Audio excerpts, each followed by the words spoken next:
We are living through the era of the Great Fragmentation, a time when the human soul is being pulled in 1,000 different directions by invisible, algorithmic strings. Your mind, the most sacred territory you possess, is currently being managed by foreign interests, mathematical models designed to know your weaknesses better than you know your own spirit. In this 56th chapter, we explore the sanctuary of focus. After reclaiming our precious time in the previous lesson, we must now learn the art of defending the absolute quality of that time. You see, a man who owns his time but cannot control his attention is still a slave. He is simply a slave with a slightly more flexible schedule. The world in 2026 does not want you to think deeply, to reflect, or to build. It wants you to react constantly. It wants you to be a frantic pinball in a machine of endless notifications, artificial outrage, and digital trivialities. But the sovereign man knows that focus is the ultimate currency of power. It is the divine lens that turns the scattered, weak sunlight of your potential into a concentrated laser that can burn through the thickest steel of adversity.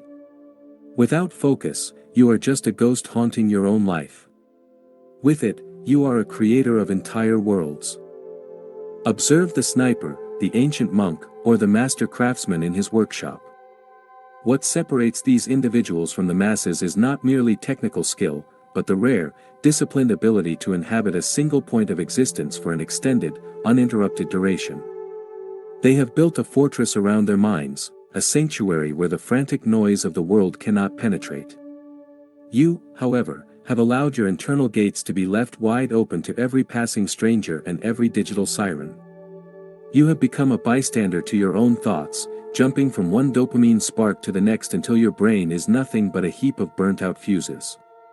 Strategic isolation is no longer just about where you are physically, it is about where your mind resides. If you cannot sit in a silent room for an hour with nothing but your own intent, you are not a free man. Today, we begin the reconstruction of your internal temple. We are ending the era of the distracted victim and beginning the reign of the focused executioner. Your attention is your life. Stop giving it away for free to those who despise your potential greatness.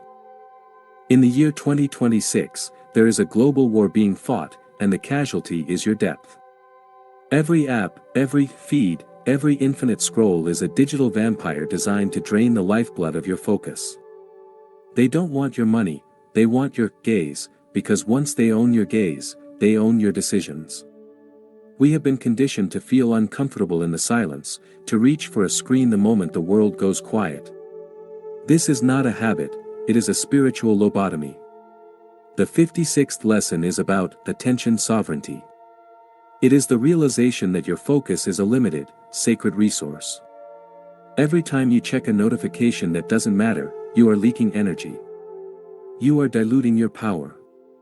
Imagine your mind as a high-pressure steam engine. If there are 100 small leaks in the pipes, the engine will never have the power to move the train. Most people are living with 1,000 leaks, wondering why they never reach their destination. They are busy, yes, but they are not moving. Strategic silence requires you to be ruthless with your environment. You must treat your deep work sessions as a sacred ritual, a time when the world of the mundane is barred from entry. The sovereign man understands that he cannot be available to everyone and still be available to his own greatness. In 2026, being unreachable is the ultimate status symbol. It means your time is too valuable to be interrupted by the trivial whims of the crowd. You must build a black box around your most important tasks. No phones, no internet, no interruptions, just you and the work. This is where the alchemy happens. This is where the ordinary becomes extraordinary. When you immerse yourself so deeply in a task that the rest of the world ceases to exist, you are tapping into a power that is ancient and unstoppable. You are no longer just a man working, you are a channel for the universe to express itself through your focus. Stop being a servant to the ping and start being the master of the flow. Deep work is not a skill you learn, it is a muscle you have allowed to atrophy. We have become a skimming civilization, reading only headlines, watching only clips, and thinking only in slogans. But greatness is found in the depths, and the depths require breath. You cannot reach the pearls on the ocean floor if you are constantly surfacing for air. You must learn to dive. Focus is the ability to say no to 1,000 good ideas so you can say yes to the one great one. It is the discipline of staying with a problem long after the initial excitement has worn off. The sovereign individual is not discouraged by the boredom of the middle. He knows that boredom is just the ego's way of trying to escape the work. He embraces the silence. He embraces the struggle. He knows that the friction of focus is what polishes the diamond of his intellect. In this chapter, we are reclaiming the long form of life. We are training our minds to hold a single thought for minutes, then hours, then days. Think of the cathedrals of old. They were built by men who had a focus that spanned generations. They didn't have notifications. They had a vision. In 2026, the man who can focus on a single project for 6 months without being distracted by the new thing will be an absolute god among men.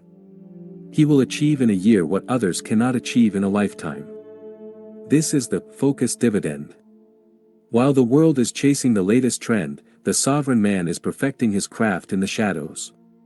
He is not worried about being seen, he is worried about being right. Today, we burn the scrolls of the shallow and begin writing the masterpiece of the deep. Your sanctuary of focus is not a place you go, it is a state of being you carry with you into the arena of life. There is a predatory quality to true focus. It is the gaze of the hawk that sees only the prey amidst the vastness of the forest. It is a narrowing of reality until only the essential remains. Most of your problems disappear when you apply intense focus to your mission.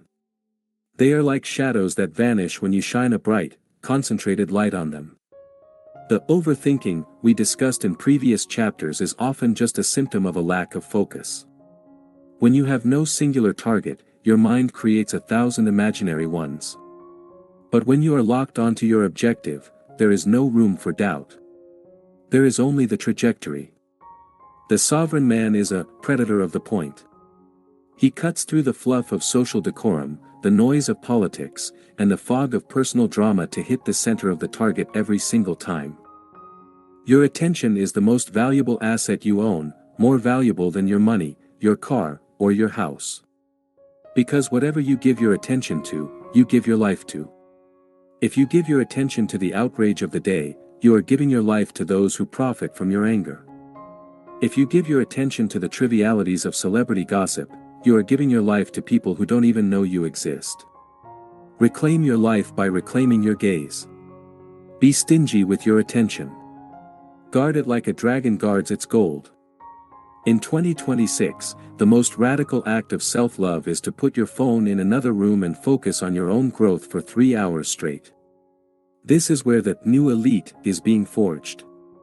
They are the ones who can control their internal world in an external world that is out of control. Today, we stop being the hunted and we become the hunters of our own potential.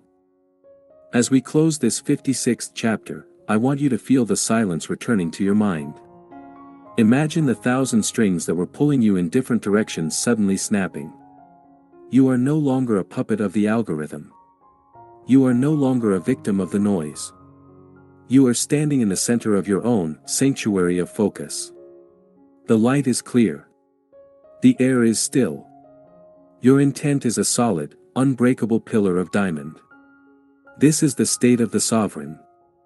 From this place, anything is possible. You are no longer reacting to the world, you are acting upon it.